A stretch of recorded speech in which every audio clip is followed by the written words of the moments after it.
versus the bear. Well, I've been feeding the birds for about, well before I retired, 10, 12 years now. It's just a hobby I get into.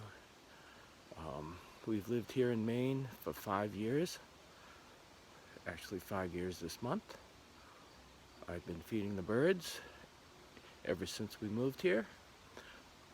Never had an issue other than a few squirrels, maybe some chipmunks.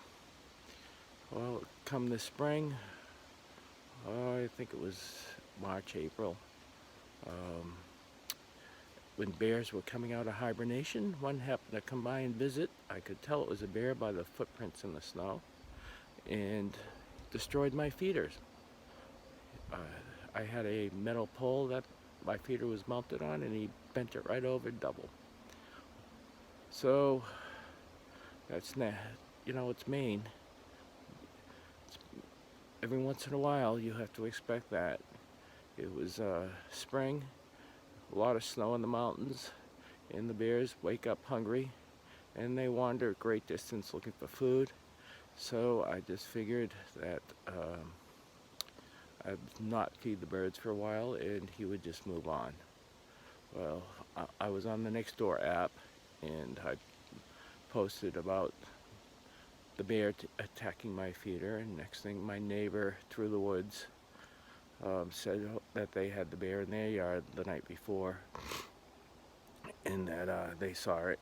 And then 2 days later, down across the main road, probably a mile through the woods, another neighbor, another person in town complained that a bear attacked their feeder. And then that continued on to another person and another person. And if you looked at the map, you could have tracked that the bear went in a big loop. So I did not feed the birds for a while. I figured, I had to buy a new post, and I wanted to put a wooden post. It's much easier to mount things to. And the ground was still frozen, so I figured I'd just wait until summer.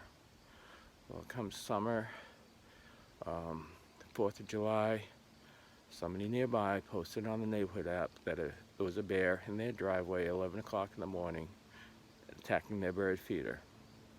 So I decided, I had all the stuff, but I decided to not put the feeder back up because the bear was still around.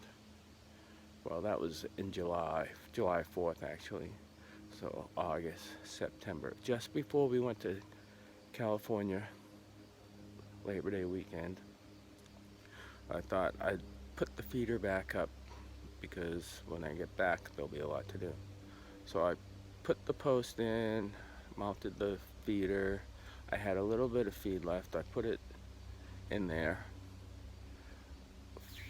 I had my game camera pointed at the feeder for a few days, but when we went to California, we were going away, I moved the game camera to aim at the front of the house and driveway in case somebody came in the yard while we were gone. I could see who it was. Well, sure enough, we got back and the feeder was destroyed, and I did take a little video. You can see the metal is just bent completely, and the hook that was holding it was torn right out. The screws were bent over. So it was definitely not a raccoon or a squirrel. It was something heavy like a bear. So that's twice this year. At 5 years, no problem. Twice this year, bear. So I don't want to give up feeding the birds. I did do some minor repairs here, and I think I'm going to get some heavier duty hooks and remount everything, and I'll have my camera on it. And it won't be long. The bears will go into hibernation, but apparently there's been a bear in the neighborhood, and he's stayed all summer, and he likes my feed. So that's what's going on. Okay, in case you didn't notice, I'm talking funny because I brought home a souvenir from California.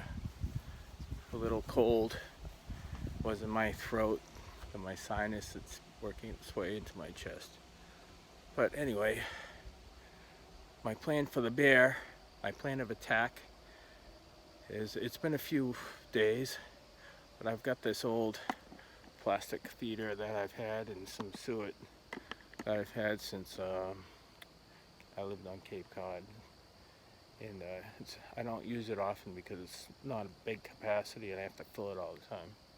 So the plan is to put this out on the hook that's not damaged, and I'll have the camera on and leave it out there for a bit. If the bear doesn't come back, then I'll repair the pole completely, put a new hook, and put my good feeder on.